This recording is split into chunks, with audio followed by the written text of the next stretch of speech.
downloadedcontent.com. Torrents. Lightning fast enlightenment. Until it gets to Led Zeppelin. And it's like, if you play Stairway to Heaven backwards, this is actually what it says, you know. And it's like some Hail Satan and all this good shit. And I'm like, oh my God, you know, I never, you know, so I'm scared. Now I'm scared, you know. And at the end of the video, they, go ahead. So of course, that was the whole purpose, right? Yeah, it was to scare you. So at the end of the video, they give me the sales pitch. You know, you're either going to go to heaven or you're going to go to hell. And I was like, I don't want to go to hell. That place sounds like it sucks, you know. Who wants to do that, you know? So I go to church the next morning and I'm like, still scared. And I'm like, and my hair is down to my knees at this point, by the way.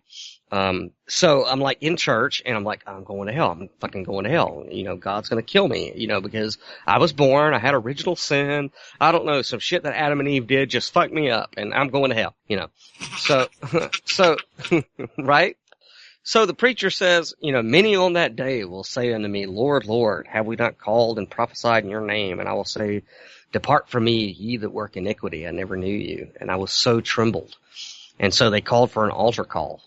You know, come down here in front of everybody, you know, and show your humble, submission to what we're saying. Bow down before us, you know. Now in non-Catholic denominations, they say that's a show of vanity, really. But they still do it, you know. Come down here and show that you're really humble, you know, in front of everybody. So I did, you know, I was scared out of my mind. And so I did what the preacher said. And I went down there to the altar and I bowed down.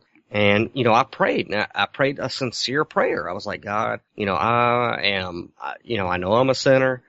And I do not. Sorry. Mm-hmm.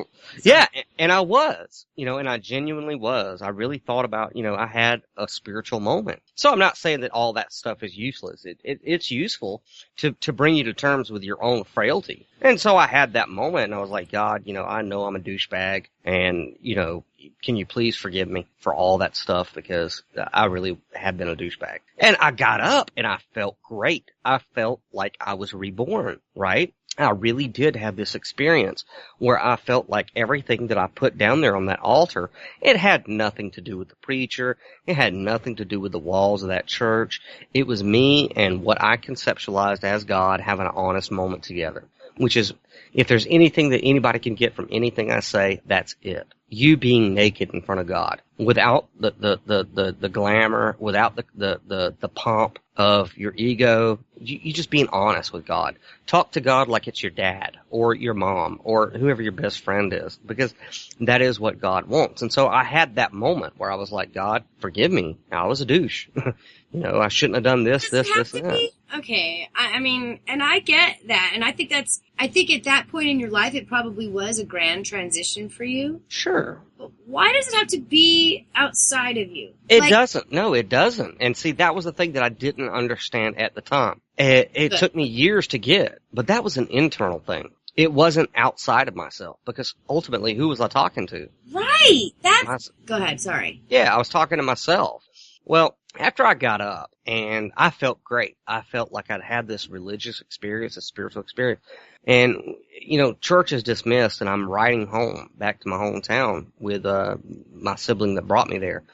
The first thing that he said, you know, I felt great and I was smiling, I was happy. And he said, how you feel? I was like, I feel great. You know, I feel like I'm forgiven for everything that I've ever done.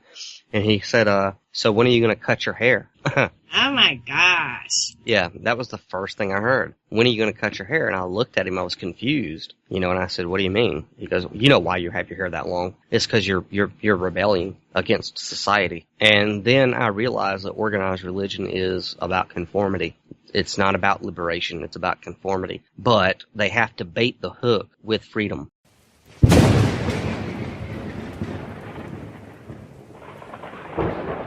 downloadedcontent.com. Torrents. Lightning fast enlightenment.